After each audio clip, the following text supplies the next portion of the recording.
Good evening. My name is Miranda Burley and I'm a science teacher here at Walsh Jesuit High School. If you're watching this video, it's because your child is taking my course called Astronomy and Evolution of Life.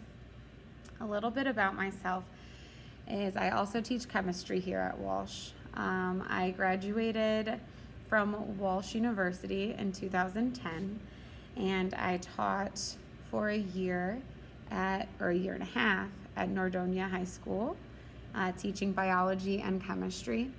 And then the woman I was covering for came back from maternity leave and I was out of a job, so I ended up deciding to travel for a year after that, and I backpacked through Europe and Southeast Asia. Once I returned, I ended up getting a job at Walsh, and I've been here for 7 years, and this is now my 8th year teaching.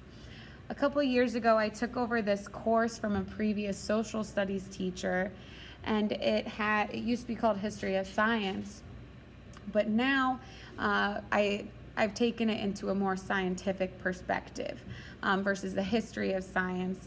We kind of look at the history of humanity starting all the way at the beginning of time and space, which is the Big Bang. So in this course, we talk about a bunch of what we call thresholds of increasing complexity. So what is really in our history starting at the Big Bang. So we're going to cover about a quarter or a little over a quarter of astronomy concepts, starting with the Big Bang, then the stars lighting up, and then the solar system forming. Then we start to zoom in on Earth, and then we start to look at a little bit of geologic processes. And from there, we're going to get into some evolution at the end of the semester. Now, throughout the course, faith naturally comes up. And a couple years ago, I went to a conference at the University of Notre Dame, and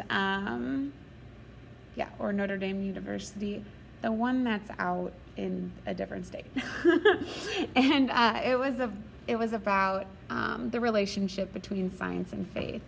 And so that topic comes up a lot in this class, especially with some controversial issues, or what seemingly controversial, but what they learn is it doesn't have to be that controversial, the Big Bang or evolution, when it comes to our faith. I tend to think my faith is fairly strong. My relationship with God is pretty strong, and I always found God through science. I think our ability to understand how we came to be is God's way of bringing us closer to Him, and I like to bring my students to that understanding as well, or at least to a point where they're open to it, depending on how their faith is in the first place. I'm really looking forward to this year with your child, or this semester with your child. And please reach out to me if you have any questions, or if you have any interest in the information as well, because a lot of what we talk about is a part of an online curriculum that is free to the public as well. So let me know if you have any questions, and I'm looking forward to a great year. Thank you.